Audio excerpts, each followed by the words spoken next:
Hello everyone, this is the Cup of Joe show. We're back again. I'm Joe, and this is Adele Dazeem. I can't help it. I can't help it. The wickedly talented. The one and only Adele Dazeem.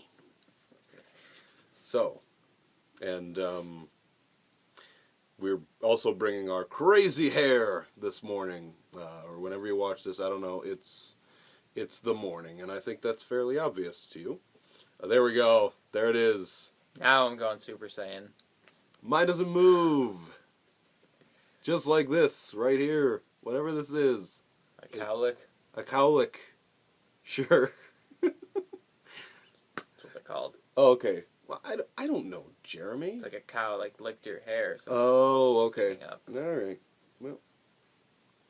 So we're back. Maybe I made that up. I don't know. I don't, I think that's a thing. just, Let us know, Lauren. let us know. Let us know.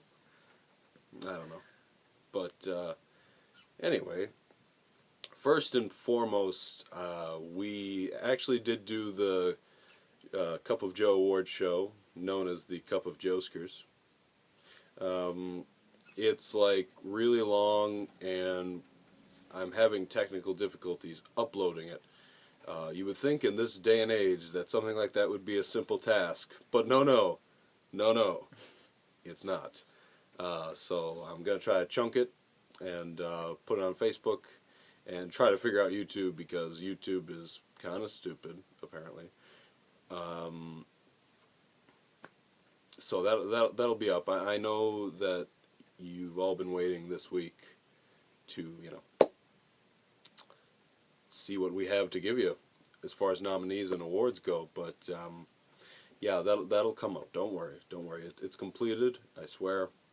It's just not up, and it's great, by the way. So it's really gonna knock your socks off. I think that's the second straight week I used that. Yeah. I'm not gonna show my foot this week though, because we lost half our viewers. Sean stopped watching. And all of our sponsors. And all, yes, exactly. Except Jif, because, moms like you choose Jif. Choose Jif. Why was that a reason for them to not leave? I guess because we said their jingle. Sure. All right. Well, I guess we could talk about movies now. We didn't see anything.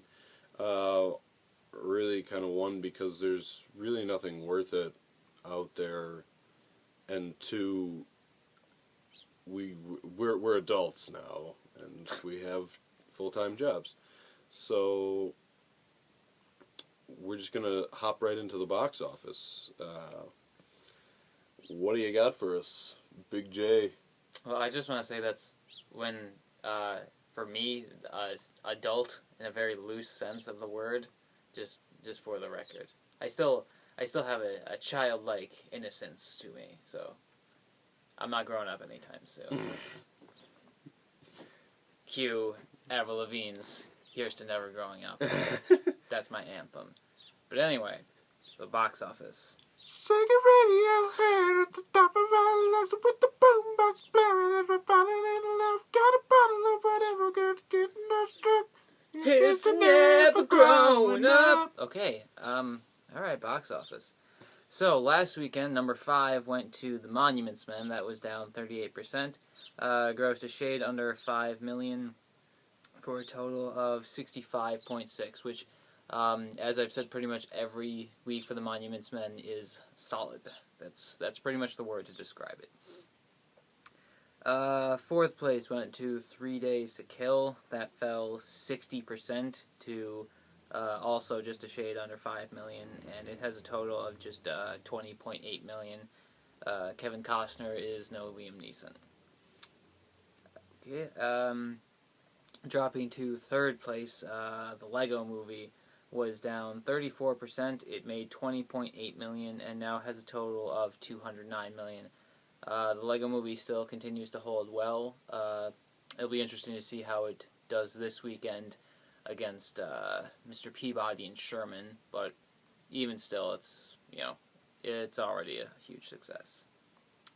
So second place last weekend went to newcomer Son of God, which opened to 25.6 million, and that's pretty good because other than the Passion of the Christ, and if you really want to stretch things, the Chronicles of Narnia movies, Christian movies actually often don't do that well at the box office. I guess, which is odd because like a huge percentage of the world in America are Christians. But regardless, yeah, that's a solid opening. I do wonder if the fact that it's the whole Lenten season will help it have good legs, or if it'll just be that people rushed out to see it. The flock, so to speak, went to see it last weekend. So we'll see. But anyway, Jesus was not enough to overcome Liam Neeson, who, funnily enough, played Aslan, who is basically God in Chronicles of Narnia. Am I right in saying that? Yes. Is Aslan basically God? Okay. Yes. I've never seen them, actually. I feel like I should.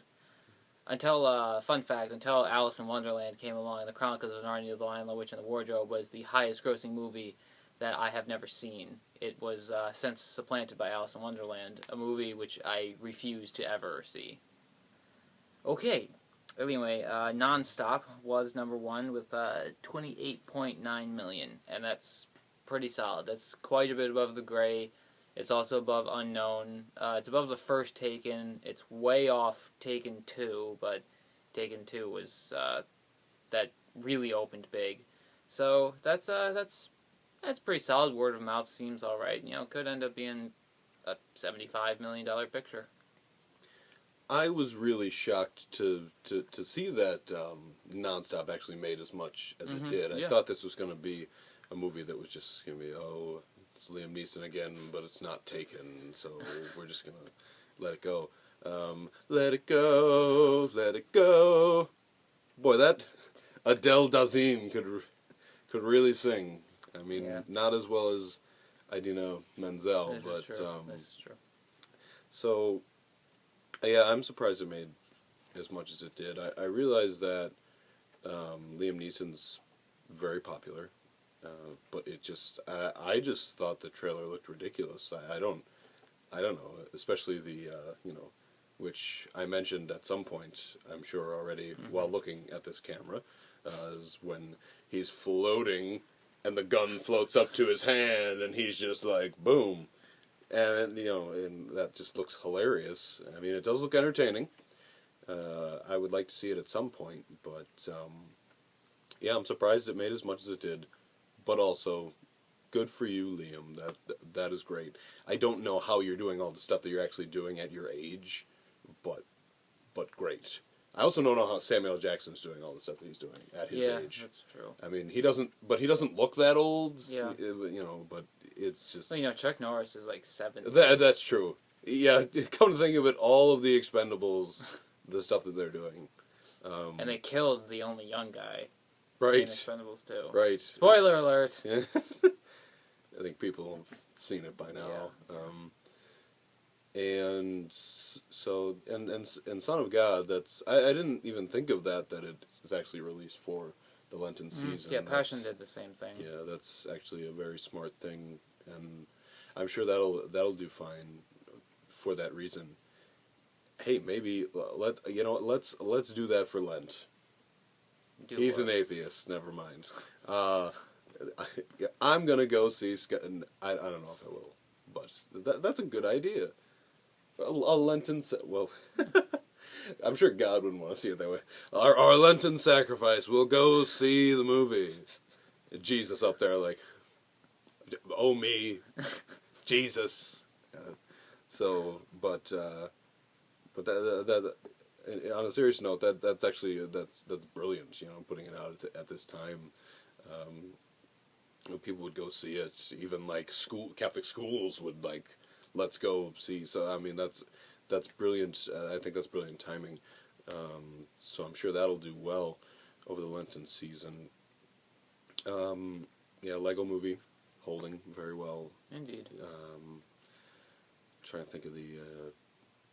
Yeah, that Mr. Peabody. I mean, we'll discuss it later, but like I had no idea that was like even happening.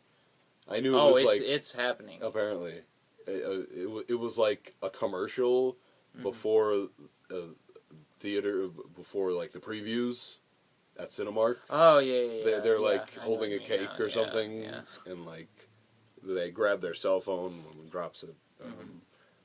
But anyway, we'll get to that later. Um, yeah, I guess those are my thoughts on the box office. So we'll wrap it there. Always great stuff from Jeremy. He stays very on top of the box office stuff, and it's always a good read. Always a good read. I know a lot of times we're not totally serious on this show, but I want to. It really is. It's a good read, and you should read it every week. It's a lot. It's quick read. This guy, he can write his box office Don't things. touch me. Unlike me, who doesn't write anything. Yeah, I gotta get on that. But anyway, so now that February's done and we're moving into March, things are getting more exciting. There's more. March won't have as good of movies as the summer pictures, but we're getting closer, and the movies are getting more interesting now. So it's becoming a more exciting time for our channel, our website, and everything. So let's look at the movies that are coming out. That came out yesterday, actually, on Friday. We're gonna start. We're gonna save 300 for last, and we'll go with the movie that I don't even know the full name of. What? Of Mr. Peabody. Oh, Mr. Peabody and Sherman. There you go, and Sherman. Thoughts? Because I don't know anything about it. I didn't even know it was a movie. It's a thing. It was like a spin-off of Rocky and Bullwinkle, and Mr. Peabody is like a hyper intelligent dog with his adoptive son Sherman, who's kind of not as smart, I guess. So they play off each other, and apparently the plot of the movie somehow involves time travel, and yeah. Frankly, I have no interest. I have not seen one advertisement for this movie. I've seen no. Like I said, I've only seen the Cinemark. I don't even know if it's Cinemark, but it's one of the theaters. It happens. Must be before the cell phone ad that Cinemark still has. LOL and BFF on a bright screen disrupts those around you. You know who you are, and so do we. Yet no one ever walks around, so you're lying, Cinemark. No one knows. People text during movies. Don't be ridiculous. It's also not as big of a deal as people make it out to be. Do you think it's a big deal? That people does it bother you when a little screen comes out in a theater? I mean, I suppose if it's an exceptionally bright screen and someone's doing it constantly, it would be kind of annoying, but no, it's not really a big deal. If somebody's texting off to the side like that and just sends out a quick text, I don't care. That's all I ever see. And plus, you're looking at the screen. I don't really see. And plus, we usually sit the bar level. Yeah. So it's not like there's a huge drop off before, and people never sit in this area. So Cecilia, hey, my sister is here. She doesn't want to come on the show. That's all right. But yeah, we usually sit at a bar level where we could put our feet up on the bar, and there's a huge drop off with and no one ever sits in the front. Yeah. So I mean, we don't even really see. But like you said, I mean, it usually only happens once. You usually see that one person who's I've done it before too. I mean, sometimes it's decently important, and you have to just at least be like, I don't really see the big deal about it, but Cinemark does, and actually everywhere else. Now, obviously, you shouldn't be like, oh, hello? That would be really distracting. But anyway, side rant there. What were we even talking? Oh, right, Mr. Peabody. I have no interest.